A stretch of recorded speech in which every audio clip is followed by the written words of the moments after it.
दोस्तों नमस्कार। दोस्तों Hindi with Abhishek Upadhyay Shrimant YouTube channel पर मैं आप सभी हिंदी प्रेमियों का हार्दिक अभिनंदन करता हूं। दोस्तों आज का ये जो वीडियो है वो हिंदी व्याकरण के एक बहुत ही महत्वपूर्ण टॉपिक छंद पर केंद्रित है। दोस्तों छंदों पर अनेकानेक प्रश्न पूछे जाते हैं। छंद हैं क्या, छंद की परिभाषा क्या है, छंद के प्रमुख अंग कौन कौन से हैं, छंद के प्रमुख भेद कौन कौन से हैं, प्रमुख छंद कौन कौन से हैं, उनके लक्षण क्या हैं, उनके उदाहरण क्या हैं, मात्राओं की गणना कैसे करेंगे। इन सारी चीज़ों को दोस्तों इस वीडियो में हम कवर करने वाले हैं। तो आइए दोस्तों वीडियो शुरू करते हैं। देखते हैं कि छंद सबसे पहले कहते किसको हैं और छंद जो है ये शब्द बना कैसे है। दोस्तों छंद शब्द जो है उल्लेख मिलता है कि छंद चद धातु से निर्मित शब्द है। कहीं कहीं छदि धातु से बने होने का भी उल्लेख मिलता है। दोस्तों छंद शब्द का जो शाब्दिक अर्थ है वो है आह्लादित करना, प्रसन्न करना और आच्छादित करना। इस अर्थ में भी छंद शब्द के शाब्दिक अर्थ को लिया जाता है। संस्कृत में मिलता है कि छंदास आच्छादनात्, है ना, जो आच्छादित कर दे वही छंद है। दोस्तों महत्वपूर्ण प्रश्न ये भी है कि छंद का सबसे पहले उल्लेख कहाँ होता है। दोस्तों आप जानते हैं कि चार वेद हैं, चारों वेदों में सबसे पुराना वेद, सबसे प्राचीन वेद ऋग्वेद है। और ऋग्वेद का दोस्तों जो 10वां मंडल है, 10वें मंडल का जो पुरुष सूक्त है, उसमें सबसे पहले छंद की चर्चा होती है। तो दोस्तों बहुत ही महत्वपूर्ण प्रश्न कि छंदों का सबसे पहले उल्लेख कहाँ होता है। तो ऋग्वेद के 10वें मंडल के पुरुष सूक्त में दोस्तों छंदों का सबसे पहले उल्लेख होता है। अब आइए देखते हैं कि छंद की परिभाषा क्या है। दो निश्चित वर्ण, निश्चित चरण, निश्चित वर्ण, मात्रा, गति, यति, तुक और गण आदि के द्वारा नियोजित पद्य रचना को दोस्तों छंद कहते हैं। एक बार फिर से देख लीजिए। निश्चित चरण, वर्ण, मात्रा, गति, यति, तुक, गण आदि के द्वारा नियोजित पद्य रचना क्या है? छंद है।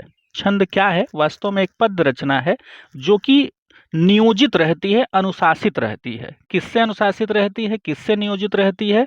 चरणों से, वर्णों से, मात्राओं से, गति, यति, तुक, गण, इन सारी चीजों से एक नियोजित रचना जो होती है, पद्य रचना, उसी को हम छंद कहते हैं। तो कहने का मतलब छंद क्या है? अनुशासन है, किसी कविता के अनुशासन है, नियम है ना, गेयता, प्रवाहता, है ना, ये सारी चीजें छंद के माध्यम से किसी भी कविता में आती हैं। दोस्तों छंदों के संबंध में पिंगल मुनि का जो अनुसंधान है, पिंगल मुनि ने छंद शास्त्रम की रचना की और आगे चल के यही छंद शास्त्रम पिंगल शास्त्र के नाम से जाना जाता है।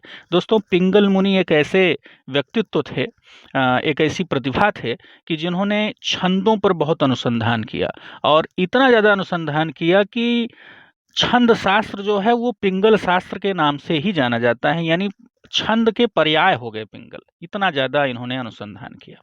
तो पिंगल मुनि का नाम भी छंदों के साथ जुड़ता है। दोस्तों आगे देखते हैं कि छंदों के अंग कौन कौन से हैं, है ना, बहुत ही महत्वपूर्ण चीज है, छंदों के अंग कौन कौन से हैं। दोस्तों सबसे पहला अंग माना जाता है छंद का चरण या पद या पाद। इसके कई नाम हैं, आप पद भी कह सकते हैं, पाद भी कह सकते हैं और चरण भी कह सकते हैं। ये चरण होता क्या है दोस्तों? जैसे प्रायः यही होता है कि जितने छंद होते हैं उसमें 4 ही चरण होते हैं, प्रायः 4 चरण होते हैं। वैसे 6 चरण वाले भी छंद होते हैं।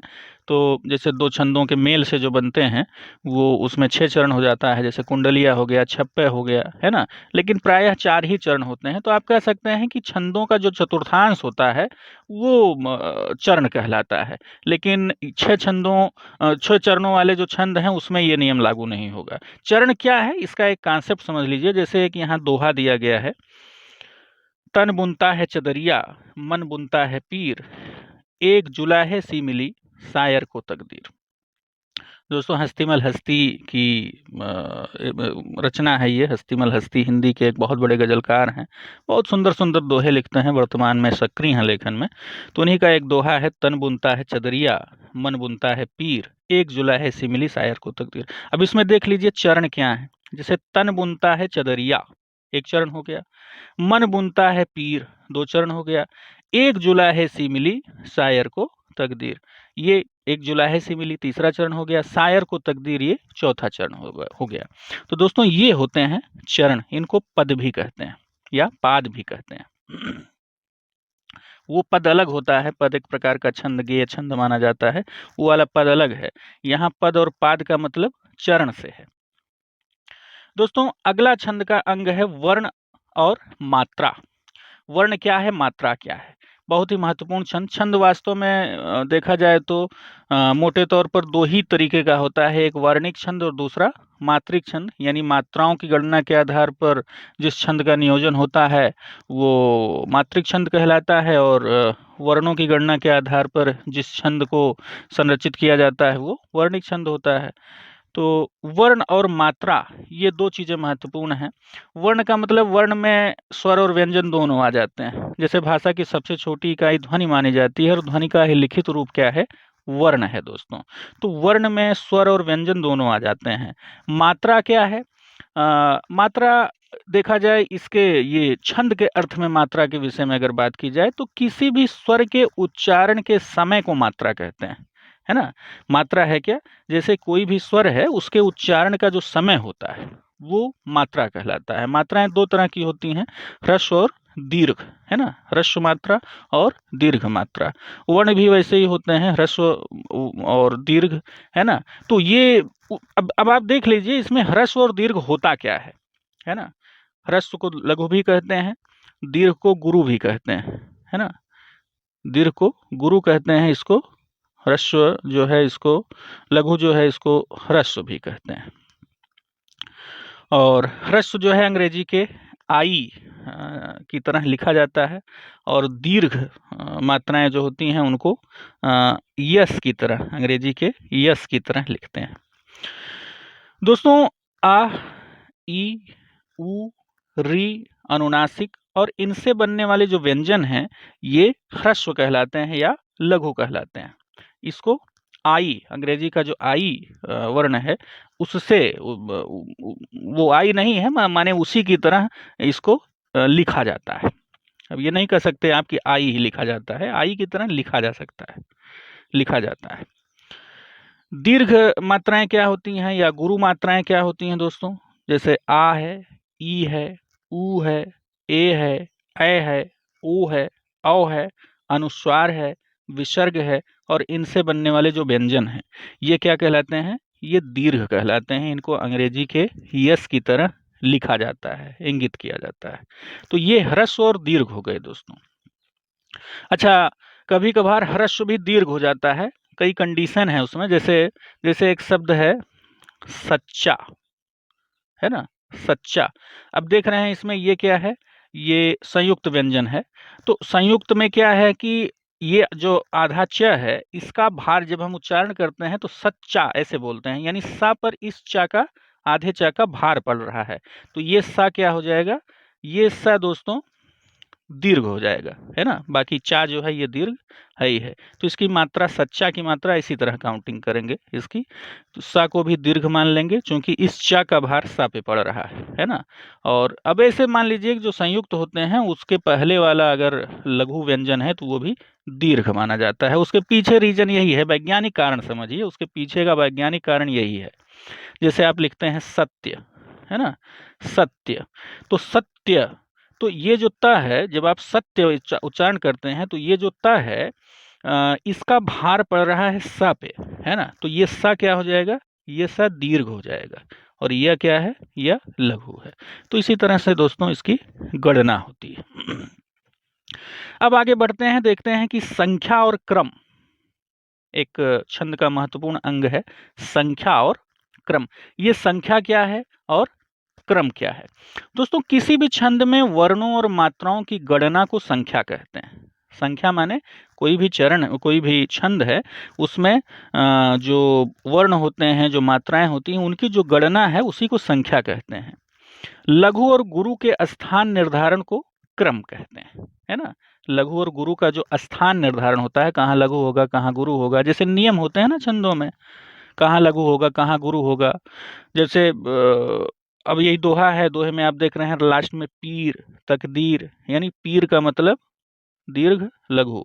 तकदीर मतलब दीर्घ लघु, यानी लास्ट में, समचरण के लास्ट में एक दीर्घ होगा एक लघु होगा, ये नियम चलता है। तो ये क्या है, ये क्रम है, यानी कहाँ लघु होगा कहाँ गुरु होगा।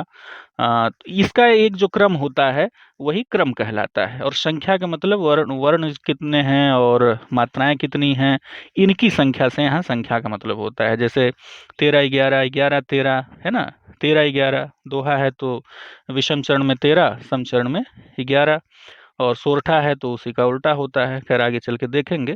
तो यहाँ इसका मतलब, संख्या का मतलब यही वर्णों और मात्राओं का, जो मात्राओं की संख्या है वो संख्या है, और क्रम का मतलब कहाँ लघु आएगा कहाँ दीर्घ आएगा, इस क्रम से मतलब है।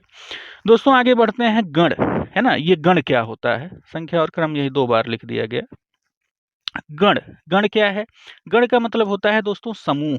ये समूह क्या होता है, समूह देखिए 3 वर्णों का समूह होता है ना, 3 वर्णों का समूह होता है। ये केवल वार्णिक छंदों में ही होता है। 3 वर्णों का एक गण हो जाता है और इनकी संख्या दोस्तों 8 मानी गई है ना। 3 वर्णों का एक गण हो जाता है, समूह हो जाता है, और इनकी संख्या दोस्तों 8 मानी गई है। इसके लिए एक सूत्र है यहाँ दिया गया है, संस्कृत के जो विद्वान हैं, वैयाकरण हैं, उनके द्वारा दिया गया सूत्र है, बड़ा प्रचलित है।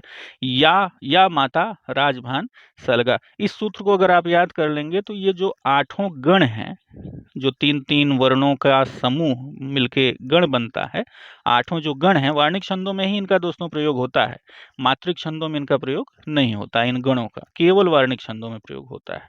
तो ये 8 गण क्या है, उनमें लघु और गुरु का जो क्रम है, सिर्फ एक सूत्र ही आप याद कर लेंगे, या माता राजभान सलगा। तो इस या माता राजभान सलगा से उन 8 गणों को याद कर लेंगे, और उनमें जो लघु और गुरु का क्रम होता है उसको भी आप याद कर लेंगे। तो आइए देखते हैं, जैसे या माता राजभान सलगा है ना, ये या माता राजभान सलगा, तो या से क्या है, यगण, यगण। अब यगण में लघु और गुरु का क्रम क्या होगा, अब यहां से आप 3 उठा लीजिए, या मा ता, है ना, 3 का क्रम होता है, 3 वर्णों का समूह ही गण कहलाता है। तो इस सूत्र से 3 वर्ण उठा लीजिए, या मा ता। या क्या है, लघु है, मा गुरु है, ता गुरु है ना। तो लघु गुरु गुरु ये क्रम हो गया यगण का, है ना। अब दोस्तों बढ़ते हैं मगण। अब मगण में भी उठा लीजिए, माँ के आगे के 3 वर्ण कौन है, मा ता रा, है ना, मा ता रा। माँ क्या है, गुरु है, ता क्या है, गुरु है, रा क्या है, गुरु है। तो दोस्तों ये मगण हो गया, है ना, मगण, यानी 3 गुरु अगर क्रम से आ रहे हैं तो ये मगण कहलाएंगे। अब दोस्तों इसी तरह से तगण, ता रा जा, है ना, ये तगण। अब तगण में कैसे काउंटिंग करेंगे,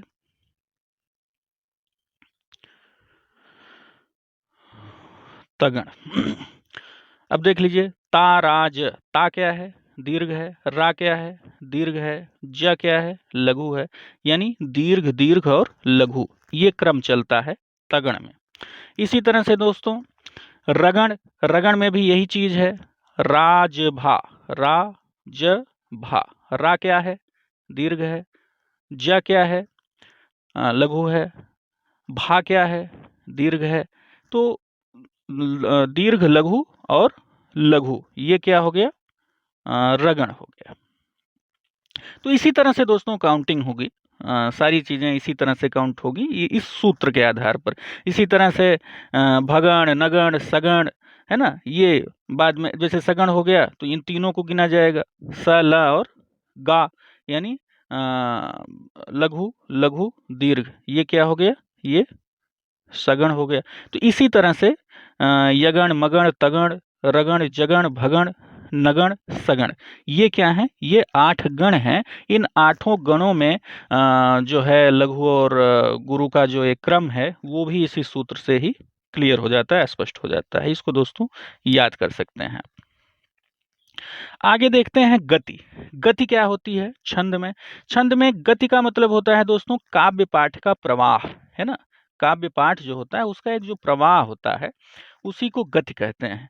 अब जैसे ये है तन बुनता है चदरिया, मन बुनता है पीर, एक जुलाहे सी मिली शायर को तक। अब ये क्या है, ये इसकी एक गति है, यानी काव्य पाठ का एक प्रवाह है, इसी को हम गति कहते हैं।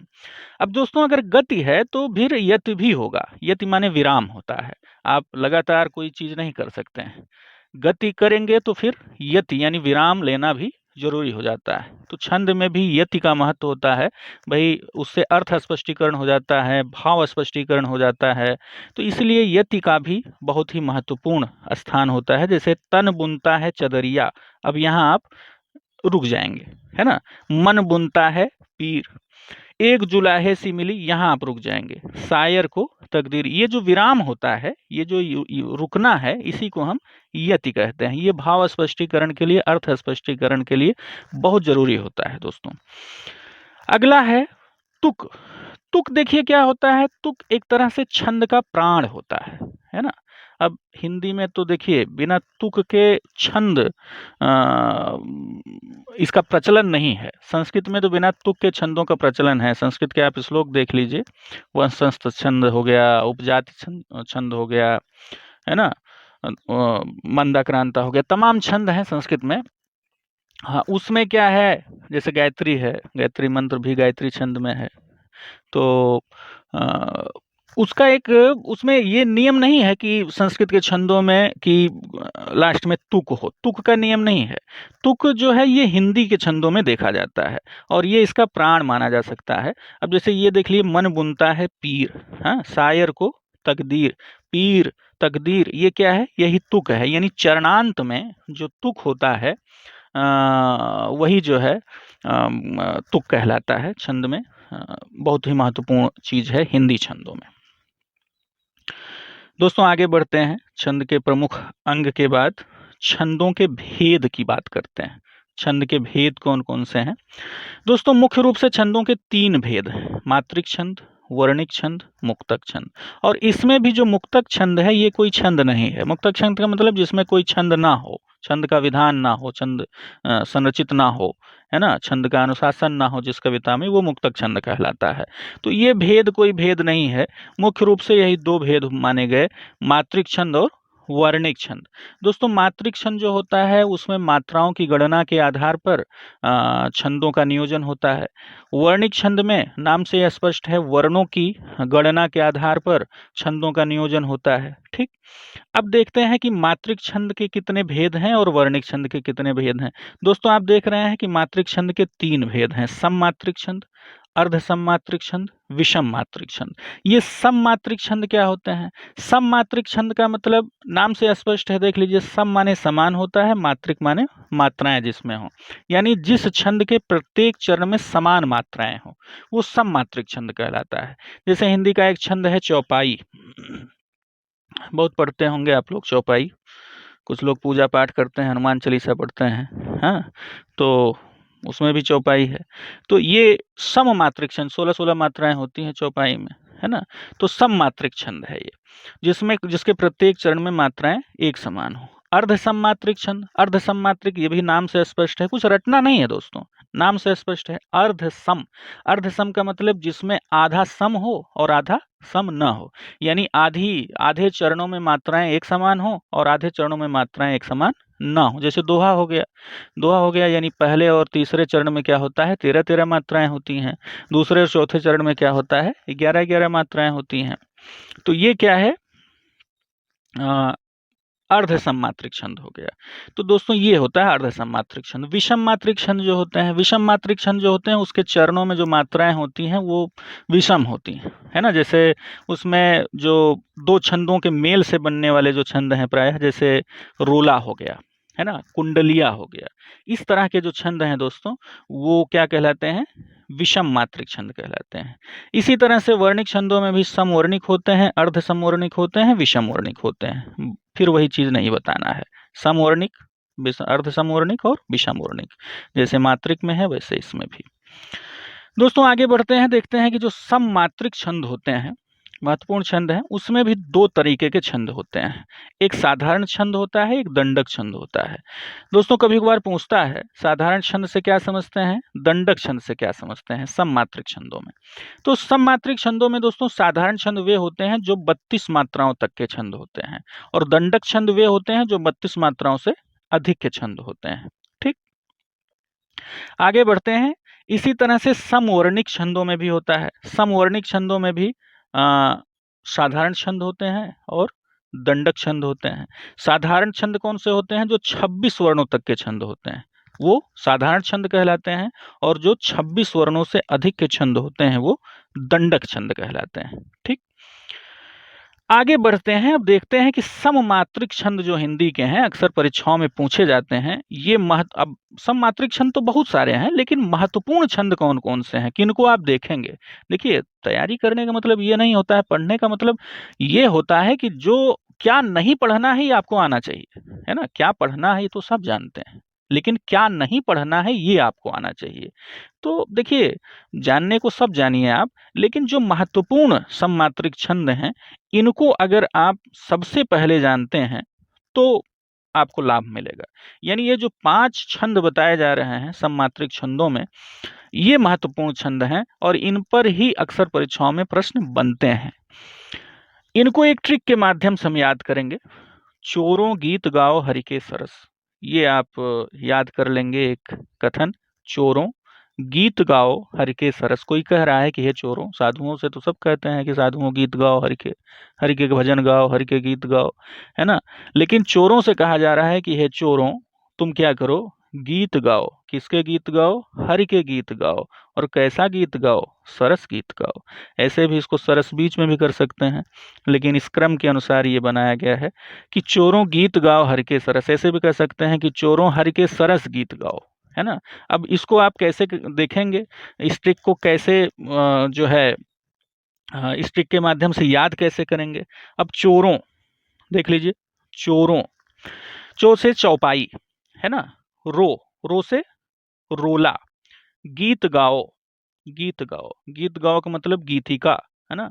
हरि के, हरि के का मतलब हरि गीतिका। और कैसा गीत गाओ, सरस गीत गाओ। सरस गीत का मतलब सरसी।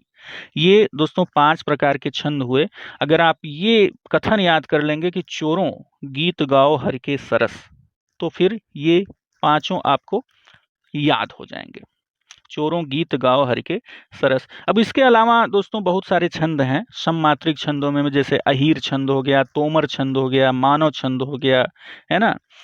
पीयूष वर्ण हो गया, लावनी छंद हो गया जिसको राधिका भी कहते हैं, है ना।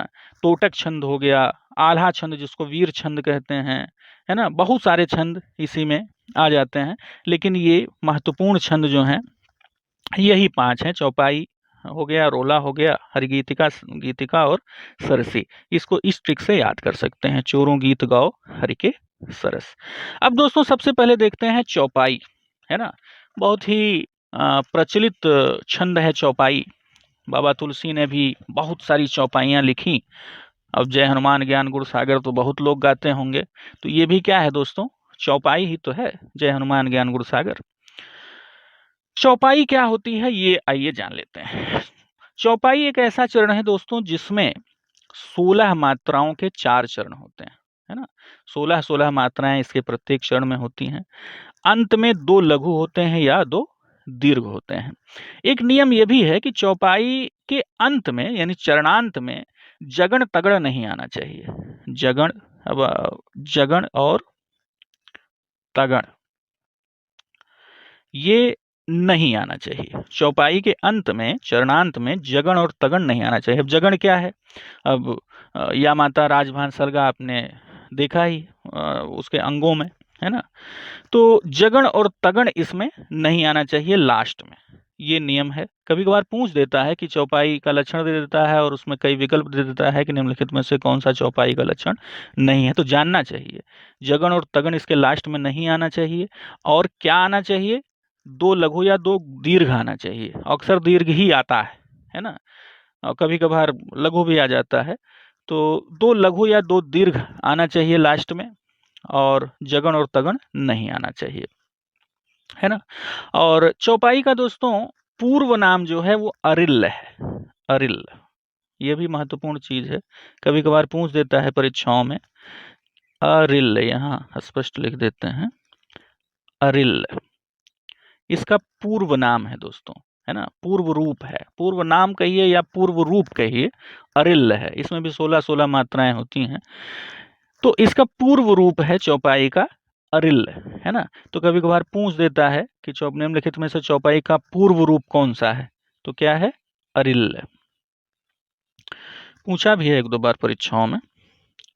अब आइए देखते हैं ये चौपाई, जो एक चौपाई का एक उदाहरण भी दिया गया है कि जय हनुमान ज्ञान गुण सागर, जय कपीस तिहुँ लोक उजागर, रामदूत अतुलित बलधामा, अंजन पुत्र पवन सुत नामा। अब कैसे कैसे इसमें 16 मात्राएं हैं, आइए चेक कर लेते हैं। अब सबसे पहले जय, है ना, लघु लघु, ज भी लघु, या भी लघु।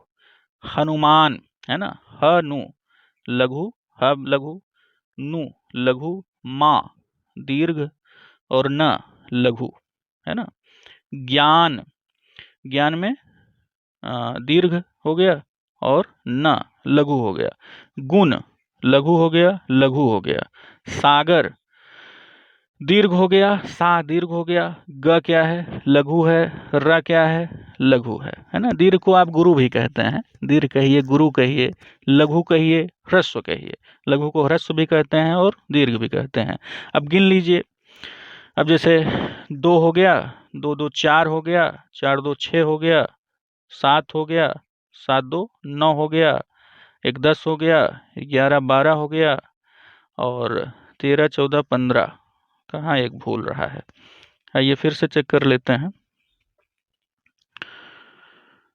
जैसे जय हो गया, 2 हो गया, हा 3 हो गया, नु 4 हो गया, माँ जो है 6 हो गया, न जो है 7 हो गया, ज्ञा जो है 7 2 9 हो गया, न जो है 10 हो गया।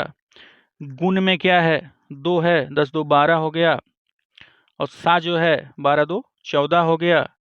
ग 15 हो गया, र जो है 16 हो गया। इस तरह से दोस्तों 16। अब पहले वाले में कहीं कुछ लिखने में मिस हो गया होगा, तो आप पूरी जितने भी चरण हैं उसमें सब में आप चेक करेंगे तो 16-16 मात्राएं होंगी। अब नीचे वाला भी जय कपीस तिहुँ लोक उजागर, इसी तरह से आप चेक कर सकते हैं। दोस्तों अगला जो छंद है ये रोला है। रोला, रोला में 24 मात्राएं होती हैं और 11-13 पर यति होता है। यति का मतलब विराम होता है। चरण के अंत में या तो 2 लघु और या तो 2 दीर्घ होता है, अधिकतर दीर्घ ही होता है। रोला जो होता है ये भी 4 चरणों का सममात्रिक छंद है। इसमें 24 मात्राएं, अक्सर परीक्षाओं में पूछा जाता है कि रोला में कितनी मात्राएं होती हैं एक चरण में, तो 24 मात्राएं होती हैं और 11-13 पर यति होता है। चरणांत में लघु या दीर्घ होता है, लेकिन अक्सर दीर्घ ही देखा जाता है ना। अब आइए देख लेते हैं, चेक कर लेते हैं रोला में होता क्या है रोला में। अब ऐसे आप चेक करेंगे। अच्छा, एक महत्वपूर्ण चीज ये भी है, छूट रहा था, इसे काव्य छंद भी कहा जाता है। रोला को कभी कभार पूछ लेता है और पूछा जा सकता है काव्य छंद, है ना। अब कुछ छंद ऐसे हैं जिनके कई नाम, जैसे चौपाई है, चौपाई का पूर्व रूप अरिल है, तो रोला को काव्य छंद के नाम से भी जानते हैं। इसका एक नाम और है। पूछ दिया कि निम्नलिखित में से किस छंद को काव्य छंद कहते हैं, नई चीज है दोस्तों। काव्य छंद रोला को कहते हैं, है ना। अब आइए गिनते हैं 24 मात्राएं इसकी। उठो उठो हे वीर, आज तुम निद्रा त्यागो, करो महासंग्राम नहीं कायर हो भागो, तुम्हें वरेगी विजय, अरे यह निश्चय जानो, भारत के दिन लौट आएंगे मेरी मानो। बहुत ही प्रेरक वाक्य है, प्रेरक रचना है। उठो उठो हे वीर, चेक कर लेते हैं। 24 मात्राएं, 11-13 पर यति कैसे है। उठो उठो हे वीर, उठो में क्या है, लघु है, ऊ में लघु है, ठो में दीर्घ है। उठो में भी फिर वही लघु है, दीर्घ है। हे दीर्घ है, वीर दीर्घ और लघु, वी दीर्घ है, र लघु है। अब गिन लीजिए, 1 2 3 4 5 6 7 8 9 10 11। तो 11 पर देखिए यति है ना। अब इसको भी गिन लेते हैं। आज तुम निद्रा त्यागो, आज, आ क्या है, दीर्घ है, ज क्या है, लघु है, तुम, लघु लघु, निद्रा, दीर्घ दीर्घ। अब देखिए नी, मैंने आपको बताया था ना, नी के आगे क्या है, संयुक्त व्यंजन है, तो फिर नी जो है ये दीर्घ हो जाएगा, और बाकी द्रा जो है आ होने के नाते वो दीर्घ होगा ही। त्यागो, त्यागो में भी दीर्घ दीर्घ। गिन लेते हैं। 2 2 4 2 6 2 8 9 10 11 12 13। तो ये 11 13 पर यति। अब 13 इधर हो गया, 11 इधर हो गया, 11 13 कुल मिला के 24 मात्राएं होंगी। तो इसी तरह से हर लाइन आप गिनेंगे, सब में यही चीज आपको मिलेगी। दोस्तों अगला छंद है गीतिका। गीतिका भी महत्वपूर्ण छंद है। इसमें 26 मात्राएं होती हैं, 14 12 पर यति होती है। समचरण के अंत में लघु और गुरु एक साथ आता है ना। समचरण यानी दूसरे और चौथे के अंत में लघु और गुरु एक साथ आता है। 26 मात्राएं दोस्तों होती हैं इसमें, और 14 12 पर यति होता है। यानी जैसे हे प्रभु आनंद दाता ज्ञान हमको दीजिए, बहुत ही प्रसिद्ध छंद है ये, प्रसिद्ध रचना है। तो ये किस छंद में है, गीतिका छंद में है दोस्तों, याद रखिए। ऐसे भी पूछ सकता है कि हे प्रभु आनंददाता ज्ञान हमको दीजिए, बहुत से विद्यालयों में प्रार्थना के रूप में भी ये गाया जाता है। तो ये किस छंद में है, बहुत महत्वपूर्ण चीज है, क्योंकि बहुत प्रसिद्ध रचना है। तो किस छंद में है, महत्वपूर्ण चीज है। तो हे प्रभु आनंददाता ज्ञान हमको दीजिए, ये गीतिका छंद में है। और आइए गिन के देख लेते हैं। 26 मात्राएं, 14 और 12 पर जो यति है। हे दीर्घ हो गया, प्रभु दीर्घ दीर्घ हो गया, आनंद है ना, आनंद दीर्घ दीर्घ लघु, दाता दीर्घ दीर्घ। यानी ये 14 आना चाहिए और आगे 12 आना चाहिए। अब गिन लेते हैं। 2 2 4 2 6 2 8 2 10 10 1 11 12 13 14। तो ये क्या है, ये जो है 14 मात्राएं होंगी। इधर आप गिनेंगे तो फिर 12 पर यति है, तो 12 मात्राएं इसमें आएंगी। ज्ञान दीर्घ लघु, हमको लघु लघु, इसको लघु लघु, दीर्घ दीजिए दीर्घ लघु और दीर्घ, है ना। अब देखिए इसमें है ना कि लघु गुरु एक साथ आता है, तो दीजिए, जी क्या है, लघु है, ए क्या है, दीर्घ है। अब गिन लीजिए। 2 1 3 4 5 2 7 2 9 1 10 2 12। तो 12 इधर और 14 इधर, 14 12 कितने हो गए, 26 हो गए। इसी तरह से आप काउंट करेंगे तो सब में यही 14 12 के क्रम के साथ 26 मात्राएं हर चरण में आपको मिलेंगी। तो दोस्तों इसी तरह से गणना होती है मात्राओं की। जल्दीबाजी मत कीजिएगा मात्राओं की गणना में। अब जैसे एक बार वो चौपाई में किस में हम गिन रहे थे, तो गिनने में एक कम आ रहा था, फिर दोबारा गिने तो सही हो गया। तो जल्दीबाजी करने में कहाँ लघु है कहाँ गुरु है, गड़बड़ हो जाता है कभी कभार। तो इत्मीनान से थोड़ा गिनेंगे, तो गिनने का अभ्यास करेंगे तो आप परीक्षा में देखते ही पहचान जाएंगे। भाई 16 मात्राएं हैं तो स्पष्ट है, दिख जाता है कि हाँ 16 मात्राएं, लाइन कम है, छोटी लाइन होगी। 28 मात्राएं हैं, 26 मात्राएं हैं तो लाइन ज़्यादा होगी, तो पंक्ति जो है लंबी होगी। तो इस तरह से आप थोड़ा आप काउंटिंग करके अभ्यास कर लेंगे तो फिर किसी प्रकार की समस्या नहीं होगी। परीक्षा में देखते ही तुरंत पहचान जाएंगे कि ये रोला हो सकता है, कि कुंडलिया हो सकता है, कि चौपाई हो सकती है। आप देखते ही तुरंत आप पहचान जाएंगे। दोस्तों आगे बढ़ते हैं। चौथा जो महत्वपूर्ण छंद है, हरिगीतिका, है ना। हरिगीतिका में दोस्तों 28 मात्राएं होती हैं। बहुत पूछा जाता है हरिगीतिका में टोटल मात्राएं कितनी होती हैं। 28 मात्राएं दोस्तों होती हैं। 16 और 12 पर इसमें यति होता है। उदाहरण इसमें दिया गया है। मेरे इस जीवन की है तू सरस साधना कविता, मेरे तरु की तू कुसुमित प्रिय कल्पना लतिका, मधुमेह मेरे जीवन की प्रिय है तू कल कामिनी, मेरे कुंज कुटीर द्वार की कोमल चरण गामिनी।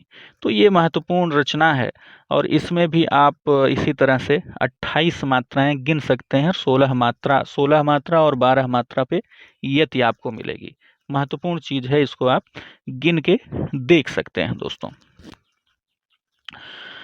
दोस्तों आगे बढ़ते हैं। अब सब में नहीं गिनेंगे क्योंकि वीडियो लंबा हो जाएगा। 2-4 छंदों में गिन के हमने दिखा दिया और आप जान गए कि कैसे किस तरह से गिना जाता है। अब इसमें इसी तरह से आप गिन सकते हैं। आगे देखते हैं, आगे फिर किसी में गिन देंगे हम। जैसे सरसी छंद है दोस्तों, है ना, सरसी छंद। सरसी छंद जो है ये 27 मात्राओं का होता है और 16-11 पर यति होता है। महत्वपूर्ण चीज ये दोस्तों कि सरसी छंद कभी कभार पूछता है कि निम्नलिखित में से किस छंद को कबीर छंद भी कहते हैं। कबीर छंद, है ना दोस्तों, सरसी छंद का एक दूसरा नाम है कबीर छंद, है ना। इसको कबीर छंद नाम से भी जानते हैं। जैसे रोला छंद तो काव्य छंद कहा जाता है, अन्य नाम उसका है। बाकी चौपाई का पूर्व रूप जो है अरिल है ना। ये चीजें भी जानना चाहिए दोस्तों। सरसी जो है, सरसी को कबीर छंद के नाम से भी जानते हैं। सरसी छंद भी अभी हाल में ही कुछ परीक्षाओं में पूछा गया था, सरसी छंद। अच्छा, याद करना भी आसान है, सरसी 27, सरसी 27 2-4 बार ऐसे रट लीजिए, सरसी 27 अपने आप याद हो जाएगा। जिसमें 27 मात्राएं हों एक चरण में, वो सरसी छंद है। अब परीक्षा में आता है जैसे 27 छंद, 27 मात्रा 28 मात्रा, है ना, एक ही मात्रा का अंतर है।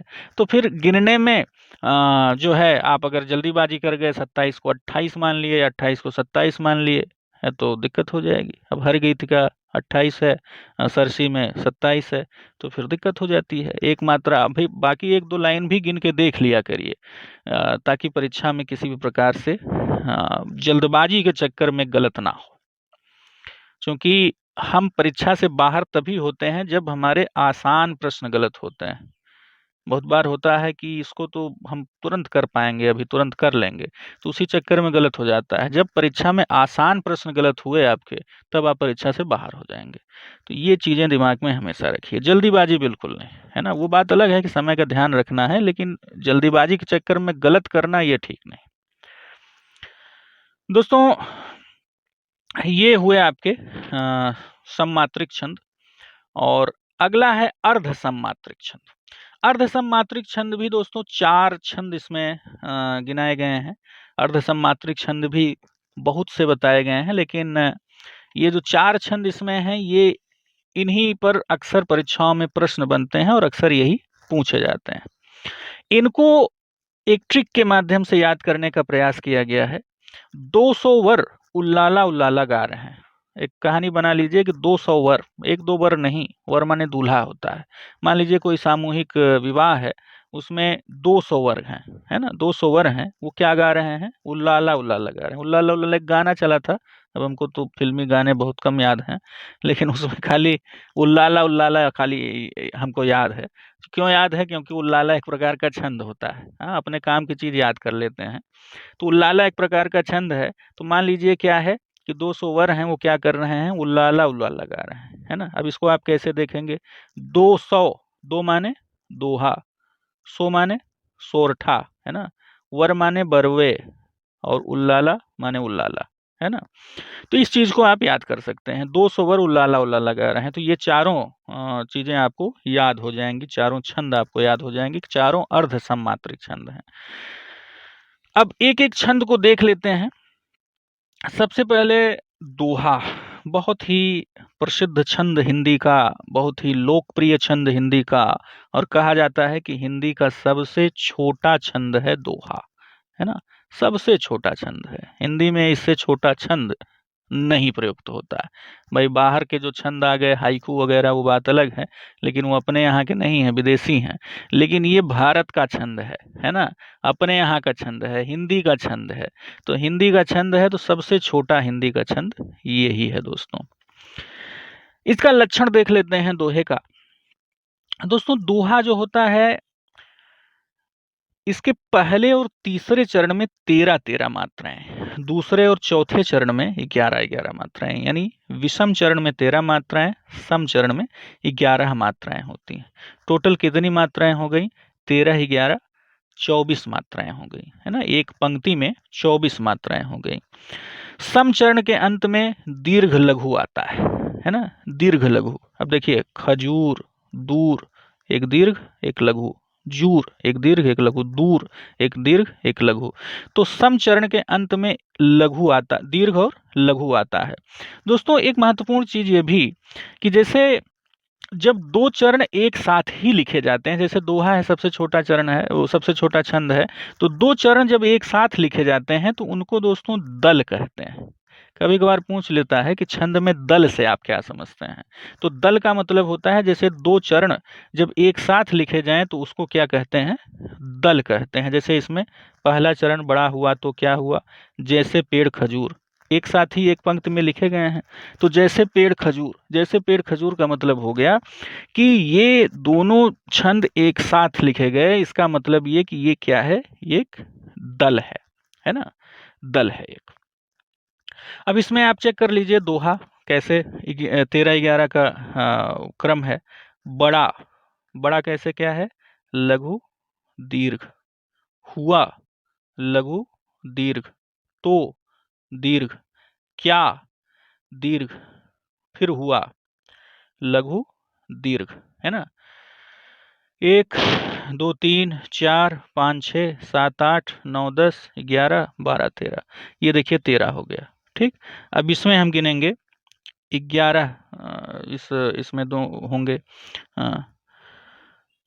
11, यानी जैसे दीर्घ लघु, दीर्घ दीर्घ, हाँ से भी दीर्घ है, पेड़ दीर्घ लघु, खजूर लघु दीर्घ लघु, है ना। इसमें गिन लीजिए 2 2 4 2 6 1 7 1 8 2 10 1 11, 13-11 पर ये थी। 4 चरण हो गए इसके। ये कौन सा चरण है, ये दूसरा चरण है। ये कौन सा चरण है, चौथा चरण है। बाकी ये पहला चरण, ये तीसरा चरण। तो ये पहला तीसरा क्या है, सम चरण हो गया। ठीक, ये दूसरा चौथा क्या है, अरे माफ कीजिए, सम नहीं विषम चरण हो गया। पहला तीसरा विषम चरण हो गया। भाई 1 और 3 क्या है, विषम संख्या है ना। दूसरा चौथा क्या है, ये सम चरण हो गया। ठीक, तो दोस्तों इसी तरह से दोहा सबसे आसान छंद होता है, लेकिन होता ये है कि जो आसान होता है वही भूलते हैं हम, है ना। मैंने देखा है कि बहुत से अच्छे अच्छे परीक्षार्थी भी दोहा गलत करके चले आते हैं, क्योंकि दोहा से ही मिलता जुलता एक छंद है सोरठा, है ना। दोहे का जस्ट उल्टा है ना। तो दोहा और सोरठा में भ्रमित हो जाते हैं लोग। अब दोहे में 13-11 होता है और सोरठे में 11-13 होता है ना। सोरठे में क्या है, 11-13 मात्राएं हैं। ये दोहे का जस्ट उल्टा होता है। तो बहुत अच्छे अच्छे परीक्षार्थी हम देखते हैं भ्रमित हो जाते हैं। लेकिन क्यों क्यों भ्रमित होने की जरूरत है, आप एक दो दोहा है, दोहा तमाम बचपन से ही पढ़ते आए हैं। दोहा बड़ा हुआ तो क्या हुआ, जैसे पेड़ खजूर, पंथी को छाया नहीं फल लागे अति दूर, हाँ गुरु गोविंद दो उखड़े काके लागू पाए, बलिहारी गुरु आपने गोविंद दियो बताया। तो तमाम दोहों को आप बचपन से पढ़ते आए हैं। अच्छा, ये भ्रम दूर कैसे होगा 13-11 और 11-13 का। भाई दूर देखिए, जिससे आप भागेंगे वो चीज कभी आपको आएगी नहीं। दोहा और सोरठा अगर आप भूल रहे हैं, 11-13 या 13-11 का क्रम भूल रहे हैं, तो आप एक दिन बैठिए 10 मिनट, कुछ दोहों को लीजिए और कुछ सोरठों को लीजिए, है ना। अब सोरठों को नहीं लीजिए, खाली दोनों में से एक को ले लीजिए, चाहे सोरठा ले लीजिए चाहे दोहा ले लीजिए। आप गिनिए, गिनने के बाद अपने आप स्पष्ट हो जाएगा। अब 4 दोहा ले लीजिए, चारों दोहों का मात्रा गिनिए, अब अपने आप स्पष्ट हो जाएगा कि 13-11 है कि 11-13 है। सोरठा है 11-13, तो इसमें देखिए 11-13 सम चरण में और 13-13 मात्राएं जो हैं इसके विषम चरण में होती हैं। विषम चरण में दीर्घ और लघु होता है। जैसे उसमें दोहे में क्या था, दोहे के सम चरण में दीर्घ और गुरु आता था, है ना। जैसे खजूर, दूर, है ना। इसमें क्या है, इसमें विषम चरण के अंत में लघु और दीर्घ और लघु होता है। जैसे सुहाय, देखिए रहीमन मोहिना सुहाय, है ना। सुहाय, हा क्या है, दीर्घ है, या क्या है, लघु है। बुलाए, लाए, है ना, ये दीर्घ है, यह जो है लघु है। तो इसी तरह से इसमें भी दोस्तों गणना होती है। अगला छंद देखते हैं बरवे। बरवे दोस्तों अवधि का बड़ा प्रिय छंद है। अवधि का मूल छंद कहा जाता है ये, है ना। अवधि जो भाषा है उसका मूल छंद बरवे कहा जाता है। बरवे छंद के प्रणेता दोस्तों अकबर के नौरत्नों में से एक अब्दुल रहीम खान खाना थे, जो रहीम नाम से हिंदी में लिखते थे। और अकबर के नवरत्न थे, अकबर के दरबार में जो नवरत्न थे उसमें से एक थे रहीम। इन्होंने ही बरवे छंद का प्रणयन किया। बरवे छंद की समझ लीजिए कि बरवे छंद को इन्होंने ही प्रचलित किया। है ना। तो रहीम बरवे नाई का भेद उनकी एक रचना भी है। तो इसमें होता क्या है, बरवे नाम से स्पष्ट है, याद करना भी आसान है। बरवे में 4 चरण होते हैं। इसके पहले और तीसरे चरण में दोस्तों 12-12 मात्राएं होती हैं, और दूसरे यानी सम चरण में दूसरे चौथे में 7-7 मात्राएं होती हैं। तो 12-7-19, कभी कभार पूछ लेता है कि निम्नलिखित में से 19 मात्राएं टोटल किस में होती हैं। तो 12-7-19 यानी पहले में 12, दूसरे में 7, तीसरे में 12, चौथे में 7। तो 19-19 एक दल में 19 मात्राएं हो गई, यानी एक पंक्ति में 19 मात्राएं हो गई। एक नियम और है कि इसके दूसरे और चौथे चरण के अंत में जगड़ या तगड़ आकर छंद को ये सुरीला बना देते हैं। दूसरे और चौथे चरण के अंत में जगड़ और तगड़ आ जाता है, और ये जगड़ और तगड़ छंद को सुरीला बनाने का काम करते हैं। तो ये भी समझ लीजिए याद करने का एक तरीका हो गया कि जगड़ और तगड़ जिसके समचरण में आए वो अवधि का प्रिय छंद बरवे हो सकता है। तो आप काउंट कर लीजिए, अगर पहले चरण में 12 और दूसरे चरण में 7 हैं और लास्ट में जगड़ तगड़ आ रहा है, तो फिर वो क्या है, बरवे छंद है। गिन लीजिए, जैसे आजू है, नैन है, के कजरा, है ना। आजू में क्या है, दीर्घ है, लघु है। नैन में क्या है, दीर्घ है, लघु है। के में दीर्घ है। कजरा में लघु है, लघु है, दीर्घ है। अब 12 गिन लीजिए, 2, 2 4, 2 6, 2 8, 2 10 और 12। कहने का मतलब ये कि इस तरह से आप काउंटिंग कर सकते हैं। आज नैन के कजरा, है ना। तो 12 12, 12 इधर और 7 इधर।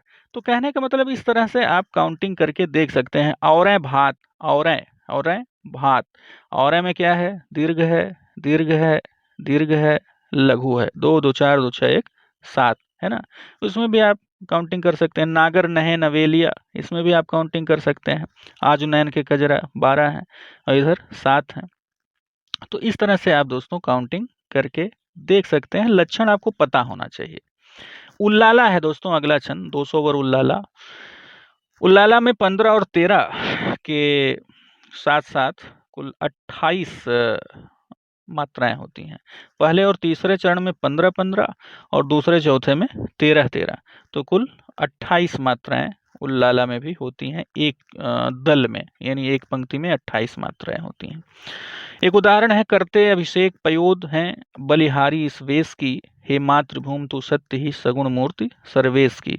ये मुझे याद है किसी प्रतियोगी परीक्षा में कभी पूछा भी था। यही उदाहरण देखे कि निम्नलिखित में से इस पंक्ति में कौन सा छंद है। तो आप देख सकते हैं 15 इधर करते अभिषेक पयोद हैं और बलिहारी इस वेश की, 13 मात्राएं। तो काउंटिंग करके आप दोस्तों देख सकते हैं। वीडियो लंबा ना हो इसलिए बहुत ज़्यादा काउंटिंग के चक्कर में नहीं पड़ रहा हूं, काउंट करके आप देख सकते हैं। अगला है विषम मात्रिक छंद। विषम मात्रिक छंदों को दोस्तों एक ट्रिक के माध्यम से याद कर सकते हैं आप। छपरा का कुंड बड़ा विषम है। एक वाक्यांश तैयार कर लीजिए, छपरा का कुंड बड़ा विषम है। छपरा माने छप्पे और कुंड माने कुंडलिया, है ना। विषम है, विषम माने विषम मात्रिक। तो ये अगर आप वाक्य याद कर लिए, छपरा, छपरा क्या है, बिहार का एक जिला है। तो छपरा का कुंड बड़ा विषम है, ये आप एक घटना याद कर लेंगे, एक कहानी जैसा याद कर लेंगे, तो फिर ये चीज आपको कभी भूलेगी नहीं। विषम मात्रिक, विषम मात्रिक छंद ऐसा नहीं है कि सिर्फ 2 ही छंद हैं विषम मात्रिक छंदों में, छप्पे और कुंडलिया। विषम मात्रिक छंदों में भी बहुत से छंद हैं, लेकिन छप्पे और कुंडलिया ये 2 छंद ऐसे हैं कि जो जिन पर अक्सर परीक्षाओं में प्रश्न बनते हैं। जो छप्पे होता है वो लाला और रोला दोनों को मिला के छप्पे बनता है, और कुंडलिया जो है वो दोहा और रोला को मिला के बनता है।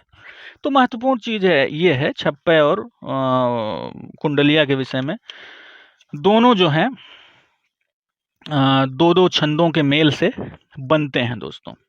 अब आइए देखते हैं छप्पे क्या है। छप्पे का लक्षण तो पता ही है, देख लेते हैं ट्रिक के माध्यम से कैसे आप याद करेंगे छप्पे को। छप्पे का उर, है ना, ये चीज आप याद कर लेंगे।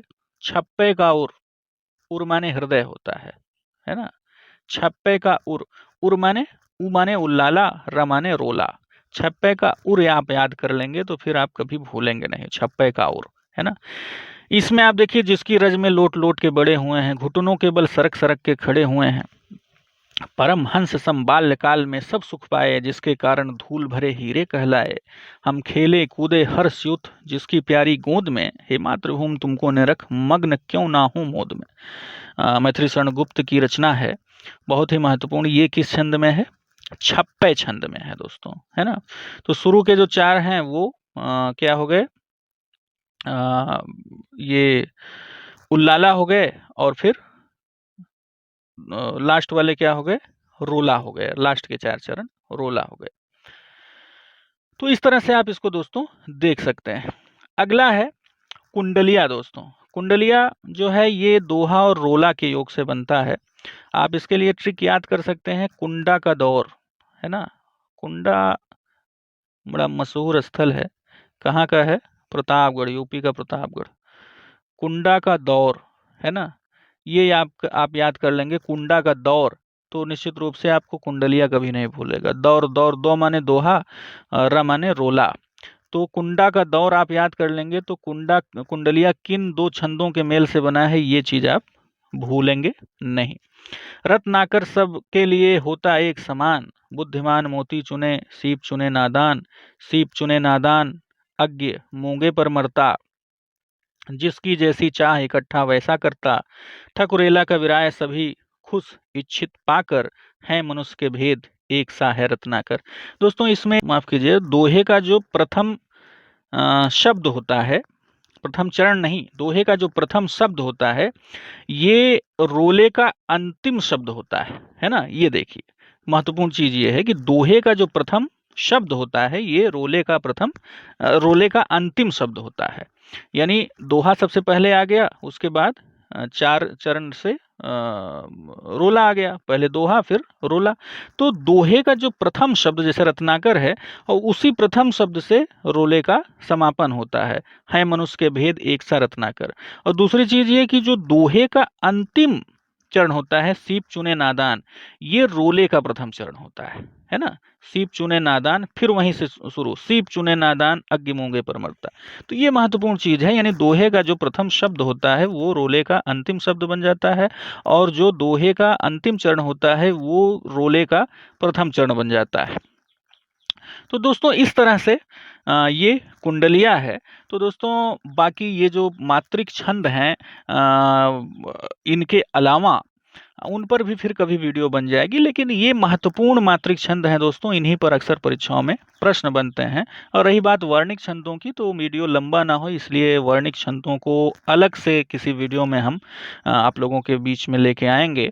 जो भी महत्वपूर्ण वर्णिक छंद हैं उनको कैसे ट्रिक के माध्यम से याद करेंगे, तैयार करेंगे, और फिर उनको अगले किसी वीडियो में देखेंगे दोस्तों। तब तक के लिए बहुत बहुत धन्यवाद आप सभी का।